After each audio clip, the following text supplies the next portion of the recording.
monde entier aujourd'hui pour une nouvelle vidéo sur étudier le signe d'un polynôme du second degré. C'est le cours de la classe de seconde scientifique, donc c'est à peu près comme la suite du cours de la troisième, où en troisième on nous demandait seulement juste de factoriser les polynômes et autres, mais ici on complète avec le discriminant et autres. Donc étudier le signe du polynôme du second degré.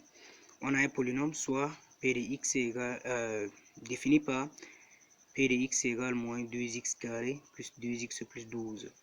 Étudier le signe de p de x. Donc pour le premier cas, nous avons d'abord besoin de déterminer les solutions ou les racines de p. Donc quand entendez-vous par solution ou racine, c'est-à-dire ce sont des nombres que lorsqu'on remplace dans l'équation, lorsqu'on remplace là où il y a les x, ça donne 0. Par exemple, si on prend un nombre, on le remplace, on calcule le p de ce nombre, et que nous remplaçons ce nombre là où il y a les x, ça va nous donner 0. Ça va annuler maintenant le polynôme. C'est là où on parle des racines. Et nous avons vu la notion du discriminant. Et nous savons que le discriminant, c'est notre delta. Et donc, pour cela, il faut d'abord identifier les différents membres du polynôme. Nous avons a qui est égal à moins 2, b qui est égal à 2 et c qui est égal à 12. Donc, nous posons la formule du discriminant. Delta égale b carré moins 4ac. Nous savons bien que delta égale b carré moins 4ac. Donc, en remplaçant, on prend b, on le remplace, ça fait 2 au carré. Moins 4 fois a qui est égal à moins 2. Et c qui est égal à 12. Donc, on obtient 4 plus 96 parce que le moins fois le moins de 2, ça nous donne plus. C'est ça qui fait 4 plus 96, qui nous donne 100. Alors, la racine de delta nous donne qui est aussi égal à la racine de 100 parce que delta égale 100 nous donne 10. Donc comme delta est supérieur à 0, nous savons déjà que delta est supérieur à 0, donc alors il y a deux racines ou deux solutions évidentes, deux racines évidentes du polynôme. Donc comme delta est supérieur à 0, nous avons une première racine notée x1 dont la formule est moins b moins racine de delta de tout sur 2a.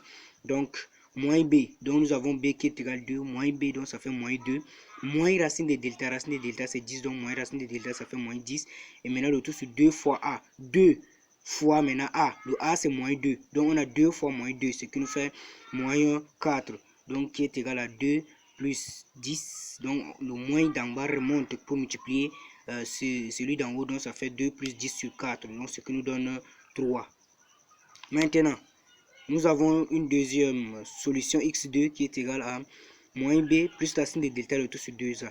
Donc étant donné, nous avons moins 2 plus racine de delta qui est 10, comme b c'est 2, donc moins b ça fait moins 2, le tout sur 2 fois a, 2 fois moins 2, donc ça nous donne moins 4. Maintenant, en multipliant le signe d'en haut par le moins d'en bas, ça nous donne 2 moins 10 sur 4, ce qui nous donne moins 8 sur 4, donc moins 8 sur 4 c'est moins 2. Donc nous avons déjà les racines évidentes qui sont 3 et moins 2.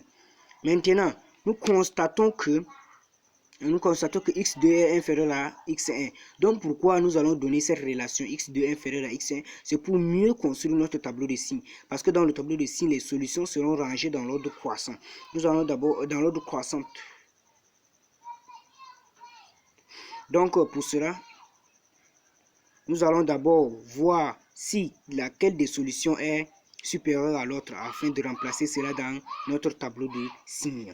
Donc dans ce cas, nous revenons ici dans notre tableau de signes, nous prenons x, f de x, nous avons quittant de moins infini à plus infini, nous avons rangé maintenant nos solutions dans l'ordre ici. Donc nous avons moins 2 et 3, comme moins 2 est inférieur à 3, donc moins 2 vient avant 3.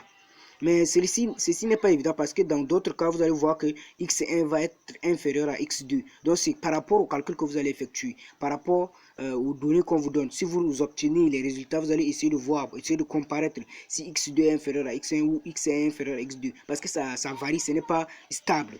Donc maintenant ici, connaissant la propriété de remplissage du tableau de signes, nous savons que à l'extérieur des racines, c'est le signe de A. Or, le signe de A, devant le A, nous avons moins 2. Donc, moins 2, c'est-à-dire que quoi? Le signe de A. Donc, A, c'est 2. Donc, maintenant, A, c'est 2. Son signe, maintenant, ici, comme en haut, là-bas, c'est moins 2. Donc, le signe de A, c'est moins. Donc, à l'extérieur des racines, nous avons le signe de A. Signe de A, ça fait moins, moins. Entre les racines, nous avons le signe contraire de A. Signe de moins A. Parfois, on le note comme ça, signe de moins A, donc c'est le signe contraire de A. Donc, nous avons moins 2. moins 2, donc ça fait moins. Ici, le signe, moins fois moins, donc ça donne plus. Donc le signe contraire de A, c'est plus ici. Et le signe de A, c'est moins en dehors de la signe. Or, beaucoup de gens s'arrêtent ici. En faisant déjà le tableau de signes, on dit que nous avons déjà étudié le signe de notre polynôme. Or, ce n'est pas le cas. Pour étudier le signe du polynôme, il faut d'abord donner ces relations-ci.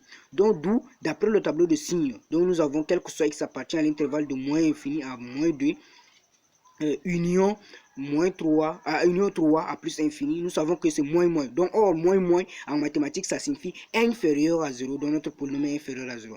Maintenant, quel que soit x appartient à l'intervalle de moins 2 à 3. Donc, moins 2 à 3, nous savons que c'est plus. Or, en mathématiques, plus est supérieur à 0. Maintenant, quel que soit x appartient à R, donc notre polynôme p de x nous donne 0. Et ça, n'est-ce pas? X appartient à R.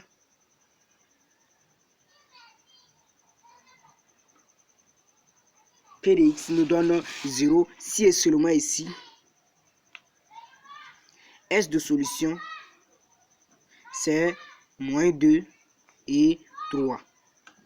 Donc x appartient à R, P de x nous donne 0 si et seulement ici f de solution c'est entre moins 2 et 3. Donc nous avons ici, c'est à ce niveau que nous avons fini maintenant d'étudier notre signe, étudier le signe de notre polynôme dans R. Maintenant, comme notre polynôme est défini dans R, toute fonction polynôme est définie sur R. Donc nous le savons bien, donc c'est pourquoi ça commence de moins infini à plus infini. Merci d'avoir suivi la vidéo. À la prochaine fois pour une nouvelle vidéo. Merci.